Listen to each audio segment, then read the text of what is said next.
How's it going, guys? Welcome back to the channel. Today we got a review.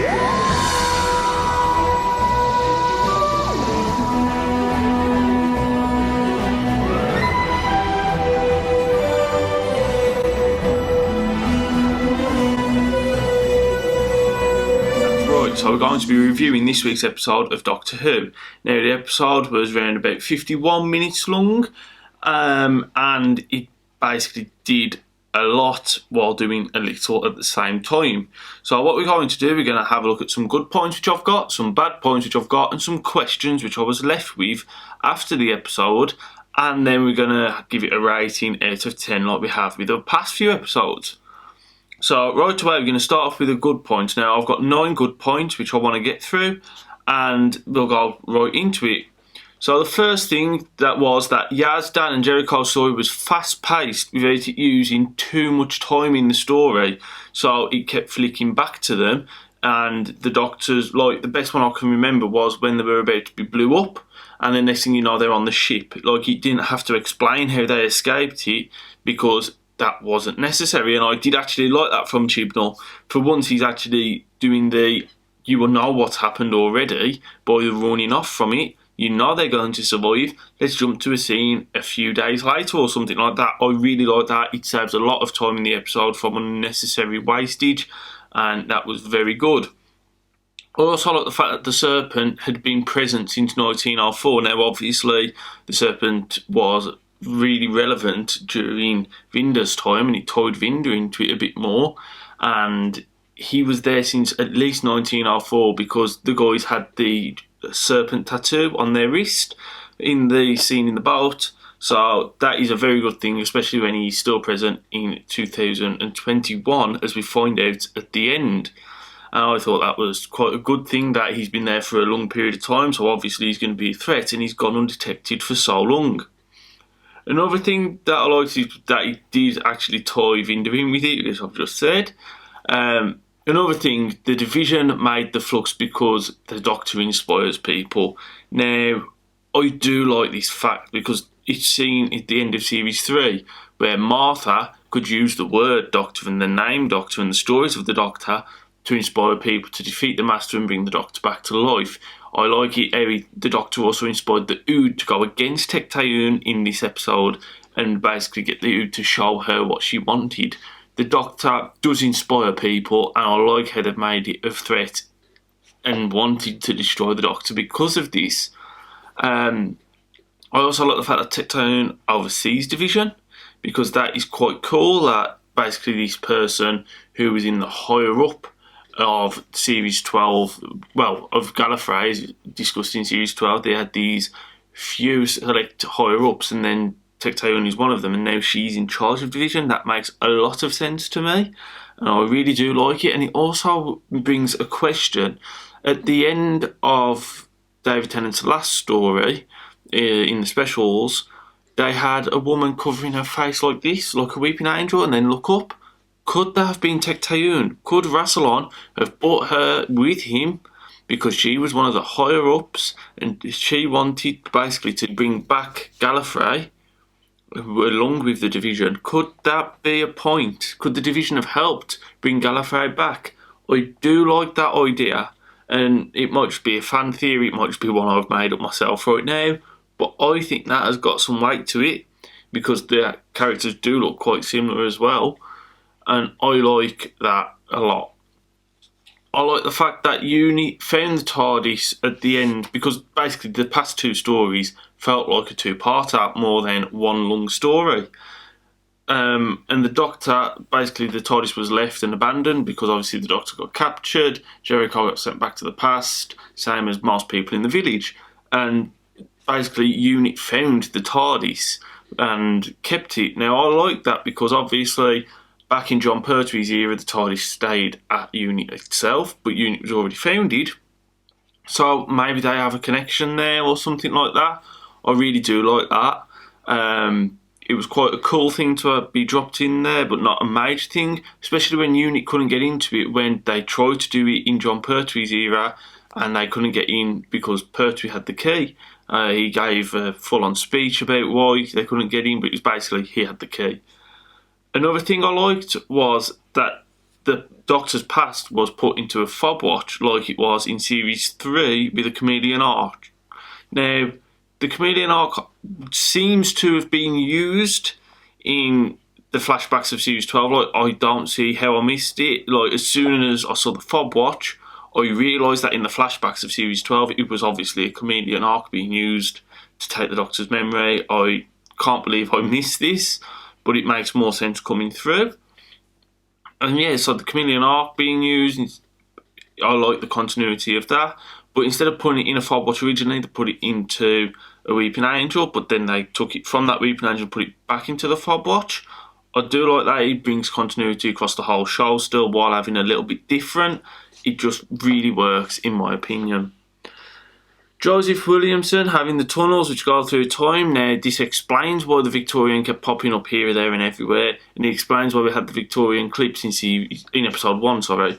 I really, really do like this, and it adds a bit of weight to it. And then when he was found, he was like, finally, I thought it was going out of my mind.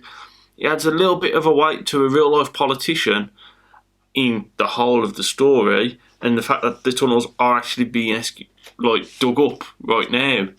I do like this. It does add some weight to it. It's very cool that they've brought a real-life character with real-life things being dug up into it to give the sci-fi explanation that they have.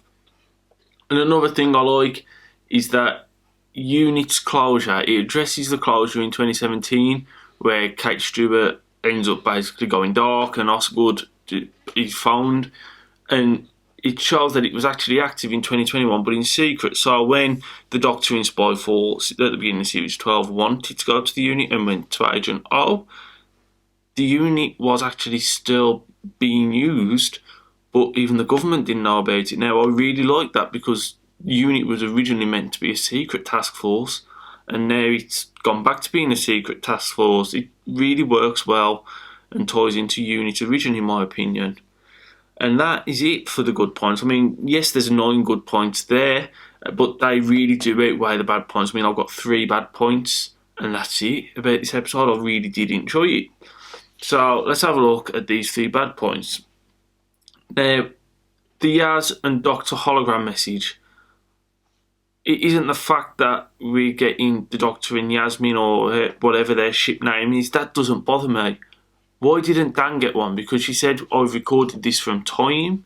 We've just left the planet Time, and I had to slide it in your pocket, and we haven't been in contact for 2 weeks. So obviously 2 weeks has passed. But why hasn't Dan got one? Like, if she cares a lot about Yaz and she comments that he could be with Dan, she could be on her own, surely to God Dan should have one. It's just responsible of the Doctor to give Dan one too and say, look mate, I know we've only just met you, but you'll be safe, and explain exactly the same thing she's explained to Yaz to Dan, because obviously they're explaining it to Yaz. Yes, Yaz has been there for a longer period of time, but surely to God Yaz should be more prepared for this, where Dan wouldn't be prepared at all. Yet Dan didn't have one of these hologram messages. It just doesn't make sense to me in that. Another thing what didn't make sense was the plan to destroy the universe by the Division. Basically, the whole idea of the Flux was to destroy the universe with the Doctor in it to stop the Doctor. Yet they took the Doctor out to ensure that she didn't interfere with the destruction. Well, that just defeats the whole object. The whole idea of the plan was to destroy the universe with the Doctor in it, to destroy the Doctor because she inspires people. Yet at the pinnacle moment, you're going to take the Doctor out and save the Doctor. So the Flux was absolutely pointless, because you've still got the Doctor who you cannot be defeated because she inspires, and that's why the Division is scared of her. But the Division's going to bring her back. And then they tried to get the Doctor to rejoin Division as well. That was the third point, getting the Doctor to rejoin. It's just the whole bit of the Division trying to destroy the Doctor because they're scared of her, but then pulling her out of the destruction to stop her interfering. But then the Doctor wouldn't get destroyed unless John Martin's Doctor is still on Earth at this point, which we do not know about. That could actually work. Like, they destroy the Doctor from the past, so it's more like destroying a fixed point in time, but they're destroying that universe, so it doesn't matter. That could be quite cool. But the fact that they're trying to destroy the Doctor, but they pull the Doctor out, doesn't make sense. And they're trying to get the Doctor to rejoin Division after the Doctor escaped Division, and they're saying the Doctor's too much of a threat, and her moral high ground is basically do a whole reason they can't do it. It just doesn't make sense to me, that part of the story either. So that's a bad point, because it contradicts itself and doesn't make sense really, and I really don't like that. And then it's left me with like 8 questions of what could happen in the finale. So the first question is that Tecteun says that the Doctor threw herself and a TARDIS at the Flux. Now, that was at the end of episode 1, and I was very vocal in my episode 2 review saying it was disconnected from episode 1. It doesn't make sense at all. Could this actually be explained in the last episode? Because the Doctor threw the TARDIS and herself at it, yet herself, Dan, Yaz, and the TARDIS was found at the beginning of episode 2 on Earth, and they were all spread out instead of being in the TARDIS. Could Tecteun have actually had something to do with this? I hope so. And I hope this is actually touched on in the last episode, because this is the one before the end. And it was what you expect, really, but not everything would be explained, which I like. How will Vinder escape with Doi is my second question. So obviously they got collected into the passenger by Swarm and Azula. Well, some and Azula weren't there, but Swarm was, and that's what happened. So how will they escape? How will Vinder save Doi? Because obviously Vinder wanted to be in there and he had a plan, and Doi wants to basically shoot something to do in there. So obviously something happened in there and she wants to shoot them, or she wants to shoot her way out and get to Swarm and Azula. But I really like this, but how will they get out? That is a question that I think everyone's got after this episode, really. Another question is, how will Yaz, Dan, and Jericho basically get back to their own time? Yes, they're with Joseph at the minute, and there's doors to get through time, so they might be able to stumble through the right door to get to the right period of time. And where does the tunnels actually lead us off to? It really doesn't make sense at the moment. The tunnels are relatively, well, they've just been introduced now, even though they've been like hinted at throughout the series with the same old person dropping in through time. So I want to know where that leads us to. What happened to Osgood? So at the end, you saw Kate Stewart phone Osgood, tell her she was going dark, and that was it. And there was a hint that there was going to be a big return. The return was the name drop of Osgood, I believe, and the Centaurans coming back. I believe that was a major thing. So what actually happened to Osgood? Will that get addressed? Will it just get left? I really don't know. But Kate Stewart and Osgood was introduced by Chibnall. So what will happen in this? It is something that I want to know. What happened to Osgood? And where did Kate Stewart go? And what did she do in the time where she was dark? Did she do what Agent O did? Did she disappear and hide away and do her own research? Did she basically keep working at uni on her own? Did she decide to just quit and hide? What happened to her? I really want to know this. Now, obviously, spoilers for the whole of this, but the Doctor has got to face the Centaurans now, because the Centaurans have invaded again across the whole of time, basically. So in 1904, they invaded. They said they were going to invade in 2021 on top of the Carvanista ships. They actually went into the Carvanista ship. So what happened with the Centaurans? Are they going to get stopped by the Doctor? Will the Carvanista stop them? Will they get stopped through going through the tunnels? Who knows? I want to know what happens there. Here will the Doctor stop Swarm and Azula as well. So at the end, they both appeared on the planet. Well, not the planet, they both appeared at Division, because it's in between two universes, and they basically destroyed Tecteun. And but Swarm went to destroy the Doctor. How will she stop them? That is a big thing. And will the Doctor get a memory back? Because we had that shot of the fob watch in the glass cabinet type thing, the glass display. Will the Doctor actually go for that and get a memory back? Because as we remember from last time the Doctor was in the situation, she's got the power of super speed basically and quick reflexes, and that's what she did to get out of it last time. So will she do that to get her memories back, or will she use that basically force to aim it at someone and shoot it like they did in the special with the memory capture walls that they had, where Joseph, I can't remember his full name, he shot the time capsule, well, not time capsule, memory capsule at a Cyberman to destroy it. Will the Doctor do something like that towards Swarm and Azula to destroy them? I really do not know. That is one thing that we need to know. So overall, I'm going to give this a 7 out of 10 now. I know it doesn't seem fair after I've got that many good points compared to the little bad points, but it was a very fast-paced episode. Like, the good part, it was a very fast-paced episode. It was very unpredictable, and I did enjoy that. But it didn't really add much to Vinder and Bel's story. Like, just Vinder was where Bel was going to land before she got hyperjacked, and then Vinder's been basically put in a passenger, and Bel is getting invaded by the Centaurans. That's it. That's all what's happened with their story. Not a fat lot at all. Yaz, Dan and Jericho's story didn't do much. They were trying to find out when time was destroyed, which was the 5th of December. That's all they've got. 5th December is actually the last episode's air date. Next week, this week when the video goes out, next week for me recording it. So basically everything's meant to be destroyed at the last episode. I like that, but that's all they really found out. Other than they had to go in the tunnels, that's it. They found out a date, and then they went to a tunnel.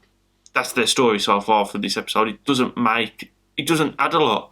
And it's the same as the Doctor's story. That didn't add a lot.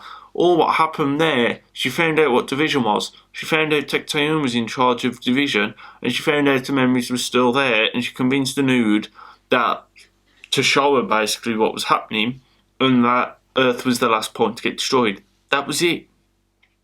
So even though it was fast-paced and it was unpredictable, and there was like a major return of units, and there was a major return of the Centaurans, it didn't really do much. I mean, yeah, it added a bit about the Serpent, but Vinder and Bel basically did nothing.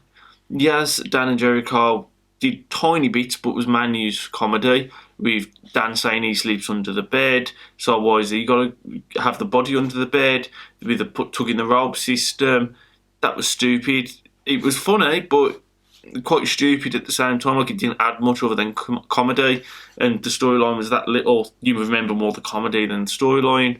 The Doctor, yeah, it was more serious, but didn't add much again. So that's why I've given it a 7 out of 10, because I would give it more if it added a little bit more story to something. Not all of the parts, like even if it just added a little bit more to Vinder, or a little bit more to Bel, or a little bit more to Yaz, Dan and Jericho, or the Doctor, for example. Like, they actually did something this episode. If the Doctor did something, I would have preferred that, and it would have gone from a 7 to an 8, maybe even a 9. But it's got to be a 7 this week. It just isn't good enough for me, unfortunately. And that is it for this week's video. Like, comment, subscribe, and I'll see you next week for the final review.